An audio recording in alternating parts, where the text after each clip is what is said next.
Hello, this is Anne-Sophie Dumetz. I'm the founder of the Raising Freedom Movement. Welcome to another super interview for Secrets of Game-Changing Parents.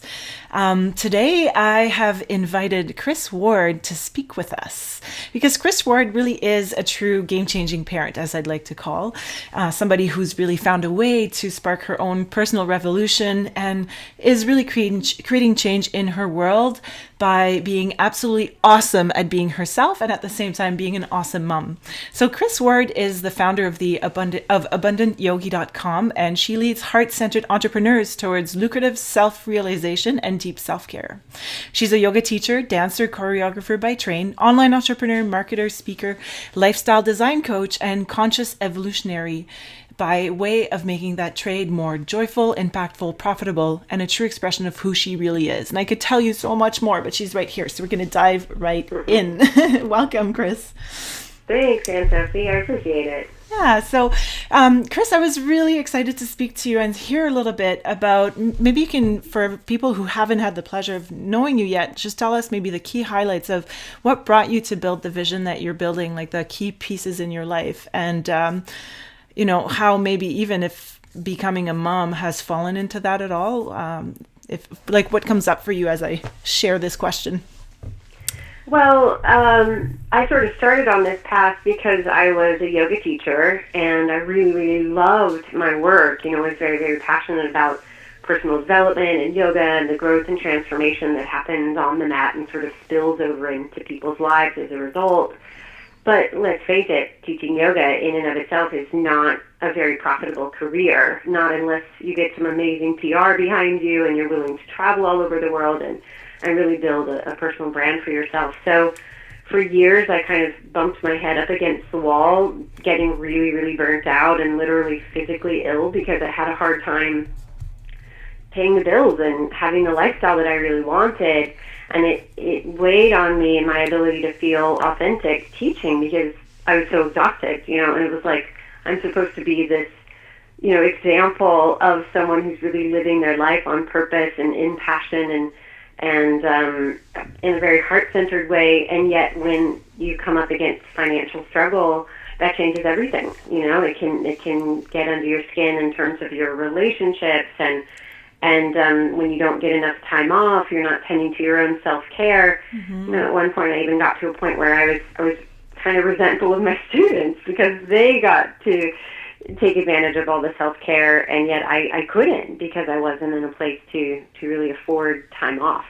So I'll fast forward, and we'll just say that, long story short, after years and years of searching for solutions, I kind of found my way into learning marketing and branding and online entrepreneurship, leveraging the internet and the phone. And I'm learning sales, but in a way that wasn't salesy, so to speak. Yeah. And then I also learned the art and science of what we now call lifestyle design, which is really like understanding that if you have certain preferences for a certain lifestyle and you want to live in this place and drive this car and eat these organic foods and have time for self-care, that you really have to know what it's going to cost you to do that.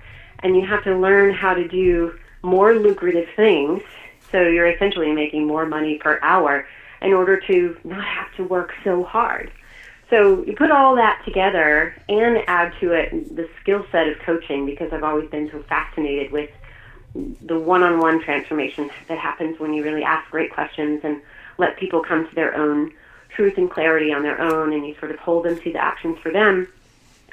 I found this way over the course of about 6 years to sort of combine coaching and personal branding and marketing and leadership with this art and science of lifestyle design, and have since, taught a lot of other yoga teachers and people in personal wellness and personal development how to have a much more lucrative career by also leveraging those same things. So I know that's a long answer, but yeah, but it really was sort of how I pieced it all together and found my own way and then helped other people to do the same. Yeah, and it's great because it really was you starting to walk your own talk and having to realign and some of the crux of, being a game-changing parent is a bit of that, like is a bit become the kind of grown-up you hope your kids can be someday, which means yes, you got to walk your own talk.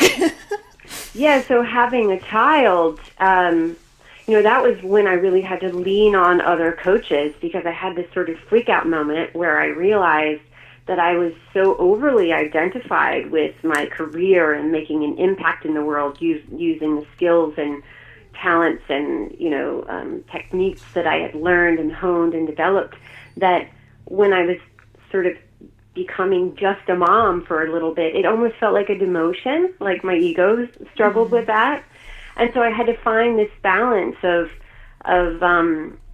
scaling back my work a little bit and being okay with that and putting my little ones first, and then also getting past the guilt that I felt that I wasn't one of those moms that was just going to be a stay-at-home mom. In my heart of hearts, I was a career mom too. Mm-hmm. So that got factored into the whole lifestyle design thing. I had to get really honest with myself and not compare myself to anyone else, but just go, what is going to allow me to be joyfully sustainable in this path, on this path, without resentment, without resenting my kids, without resenting my clients or my husband. What is going to allow me to feel truly free?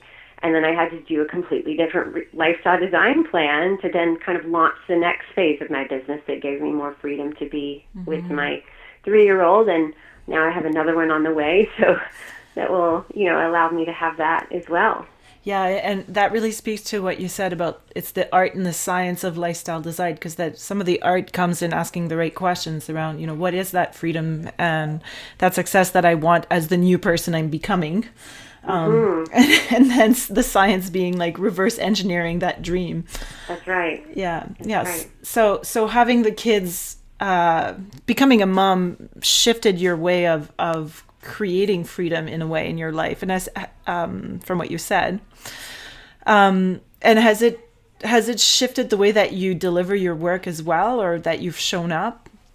Or, I think, I was always very soft-hearted and thin-skinned. I'm a confident person, and I love to speak in front of groups and whatnot.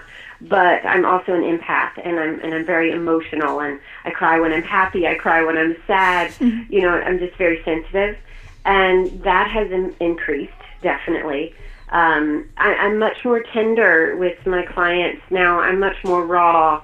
I think I'm a little less afraid to be myself. I don't have to measure up as much or try as hard. I think I'm a little more comfortable in my own skin now that I'm in the mom club for whatever reason. I don't know why it's had that effect on me, but it has. And I found that in me becoming more that way, I've attracted those same people.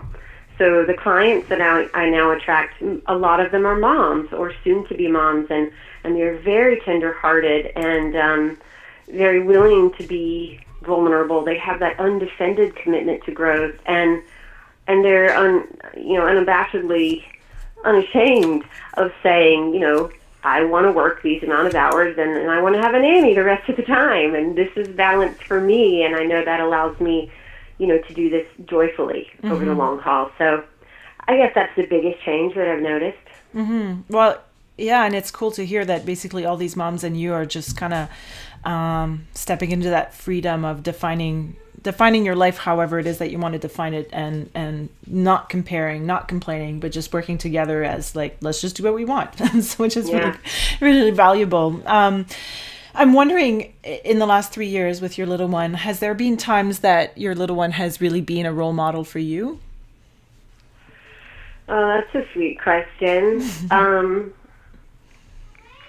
I think in just the little moments when he can be so joyful for the simplest little thing, dancing to if his papa puts on a song and he's dancing, or we were just watching a movie the other night, and as I mentioned, I'm pregnant, so I have some morning sickness right now, and I'm just lounging on this couch and not really feeling well at all.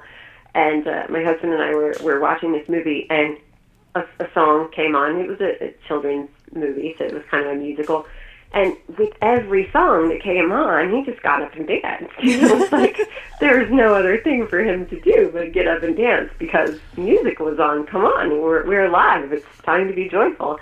And so those little things, he becomes my teacher in that way, like a reminder to celebrate the little things. Because I think in business, it's hard work, and we're hustling so often. And there's always a to-do list. There's always more to do. That it becomes that much more crucial that we stop and celebrate the little baby wins, and every little task that gets checked off needs to have like solid high fives all around the room for a job well done. Otherwise, we do live in that state of like constant overwhelm and just do. So yeah, he's been a great teacher in that way of just remembering to stop and celebrate the little things so that we don't get lost in the sea of all there is to tackle. Yeah, he said rather than being lost in the to-do, it's just remember to be and just be that essence of joy whenever it shows up. Yeah, that's so great. And I love how you called it baby wins even, it's so appropriate. Two quick questions. So one of them, for anybody who's listening thinking, I'm so thrilled to see that Kris has been able to design this life and this business that really means the world to her and works with her family and works with her vision. But I'm this parent who's stuck in my 9-to-5 grind, and I'm in my hamster wheel, and I just feel like I'm always secretly lonely, running on empty and just crazy busy. I don't know where to start. What would be a first step that you might suggest for that person? Well, I think one thing I'll always say to this question, which is quite counterintuitive, is to just, like, instead of zooming out and looking at the big picture and thinking of where you would really like to be as opposed to where you are now, that can be so overwhelming. Like, gosh, I'm so far from where I'd like to be. Where do I even begin? And then you never do begin because your belief level that you'll actually get there is so low. Yeah. So I think it's a counterintuitive thing, but it's better to really zoom in and go, what one or two small things, if they shifted, would bring some relief. What needs to happen first for me to just get a little bit of my energy back and just experience a little bit of relief, because from that place we can be less reactive and we could go, okay, that really helped. Now I can take care of this one other little need first, and that'll help me just get a little bit more of my sanity back, a little bit more hope back. And so I really think it's a much, much more gradual process than we often make it out to be. And that ensures that we actually will take those consistent baby steps every day and eventually move from our point A to our point B, so to speak. So that's one piece, is to really zoom in and just go, what's one little tiny thing that if I could get that result or experience that differently, I feel a little bit more myself. I get a little bit of relief, and start with that, because that will give you energy to then go, okay, now what's next? Yeah, so really start where you are. And I mean, really goes back to like how kids operate. We're not going to talk to our kids about getting into college when they're just 3 and, learning to play Play-Doh or whatever. So it's like, start where you are. And then just to end, I know you have to run off. So to end on a fun note. So now I know you just have a 3-year-old and one on the way, but still I would love to use your superhuman powers to imagine that your kids are now in their 30s and they maybe have children of their own. And you're looking back at this precious time in your life and you're thinking, gee, I wish I could have had more of blank, or I wish I could have had less of blank. How would you fill in those blanks? That's a good question. Goodness, I wish I would have had more of blank and less of blank. I will say my son, he just started Montessori school, and he's adjusting so well, and I'm so proud of him, and I can tell that he knows he's doing us a favor in being willing to go to school and then, come back here and integrate being back at home afterwards. Like, he understands Mama and Papa have careers, and we have to work, and that's why he goes to school. And I can tell he still doesn't want to go in the mornings. Like, he'd much rather spend all day long with us every day and have us not work. And but he gets, like, we have to do what we have to do. And it's so funny. Like, we even talk about money and things like that. I want him to be very aware of it. And he's like, Mama, I really appreciate that you make us money and you buy me nice things and you put food on the table, and we talk about this sort of thing. But when he is home, if ever there is, if ever he's playing on his iPad or playing with his trains or his toys and entertaining himself, I will often go, oh, awesome, I can get a little bit of extra work in. I'll pull up in my laptop and I'll work on my email, and my husband might be doing the same thing. We actually are partners in our business, and we do work long hours. And, he'll often come over and want to sort of participate with us and play on my computer and that sort of thing. And something that I am constantly working on is learning to just let him be number one when he's here and fully unplug from work, and not let him not have him be like on the side while I'm working, but be full on, because he's been at school all day and now it's his time. So I'm getting better at that, but I would like more time where it's completely unplugged, uninterrupted time when we're together. Yeah. And the other thing I'd say is my husband and I we have different parenting styles, but it works in the way that we have different parenting styles. They complement one another. And one of the things that I really love about us is that if either one of us is losing our patience with my son, the other one will see that and just step in a way that's like, my son doesn't notice that that's what's happening, but we'll take over because I see he's getting short-fused, or he sees I'm getting short-fused, and we'll just step in and take over so it's seamless for my son, and my son doesn't have to experience this parent that, has no patience in that moment. So I like that, and I'm proud of that. And so I can't remember the exact question. I know it was like, what do you want more of and less of?